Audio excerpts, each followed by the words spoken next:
Hello, my name is Beck and welcome to the Moody Reader book tag. I'll link all the questions and everything in the description, but let's get straight into it. The first question is, do you consider yourself a mood reader? And I would have to say a massive yes to that. In the past I would make lists and then stick to them really thoroughly. Recently I've just made TBRs and then kind of just read what I felt like at the time, because I feel like this year and the previous year have been really taxing in terms of mental energy, and so when it comes to concentrating on a massive list of books that I want to finish, hasn't really been realistic. So I'm just sticking to what my mood dictates, and hopefully that means I can push through my reads. So absolutely I'm a mood reader. Ironically, question number 2 is, do you set TBRs and do you stick to them? Yes and no. In the past I have. Recently, no I haven't. But I've read 1 or 2 books off TBR lists that I make, and I usually put 4 or 5 books on my TBR, so less than half is not really that great, but I think I'm just going to give myself a free pass for 2020 and 2021 because it has been a hell of a time with the pandemic. So I'm doing the best I can, we all are really, and I hope that I can stick to my TBRs a little bit more in the future because I really genuinely do want to read stuff on my to be read list, but I just haven't had the concentration that I need. Question number 3 is, do books affect you emotionally? And absolutely yes. I remember reading A Little Life, and that is a very mentally taxing book.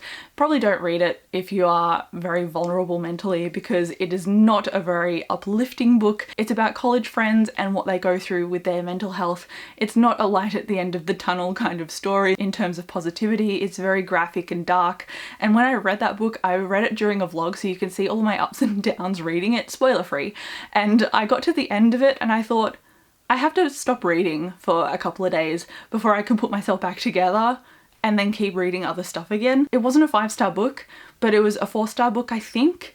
I don't know how I feel about that rating. I don't know how I feel ultimately about the book. I am glad that I read it to say that I have read it and have completed it and I don't need to worry about it anymore, but yeah, I really felt that book. When I read contemporaries on the other hand and they're light and fluffy, it tends to affect my mood in a different way and I feel a lot more uplifted. So yes, books definitely affect my mood. Question number 4 is, when you are feeling sad, do you like to read sad, happy or neutral books? And honestly that depends on the genre. If I'm feeling sad or like I can't concentrate on complex things, usually I'm a fantasy reader, but I might go and read something that's contemporary focused.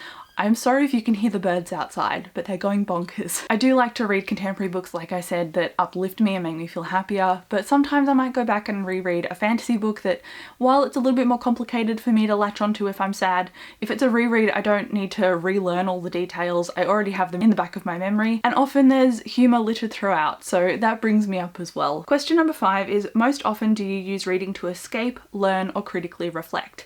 And I read so many books and I read them often to discuss that it's really hard to turn off my critically reflect brain.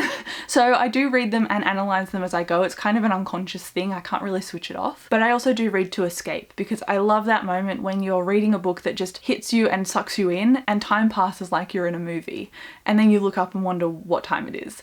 I love finding those kind of books. I haven't really found that many this year, but they definitely do exist and I can't wait to discover more of them. Question number 6 is, what is a book that made you laugh out loud? Probably The Dresden Files by Jim Butcher. I kind of default to that answer a lot, but the humour is really good.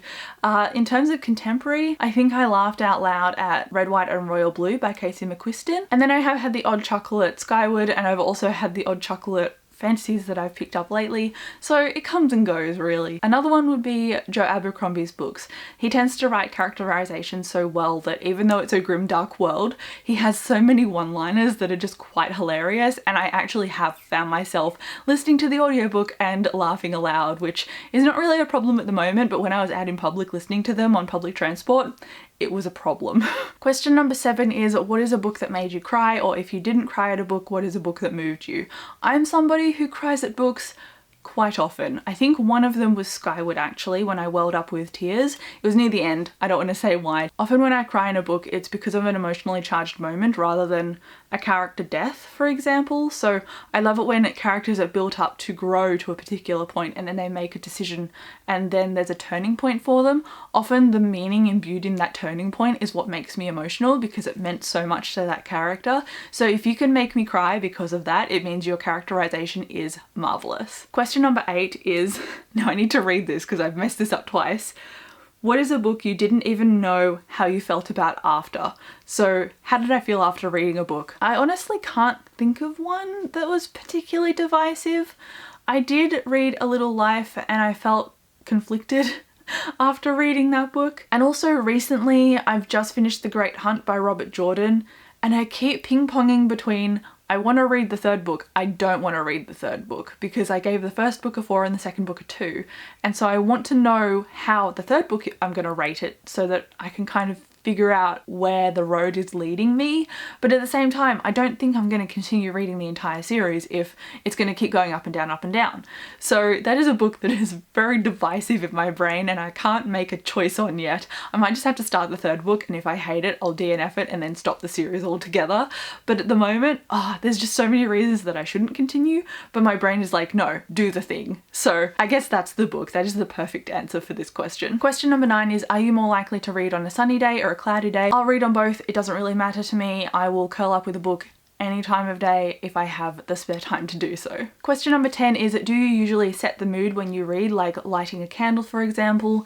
Not usually. I just like to be wearing comfortable clothes and usually I crawl into bed, but I can read anywhere really. I guess I just prefer being in bed. I don't really like eating or drinking because it distracts me, so if I can curl up in bed by myself and read a book, that is the prime time for me to read. And then the final question number 11 is, can you leap from book to book, or do you need space in between when you read things?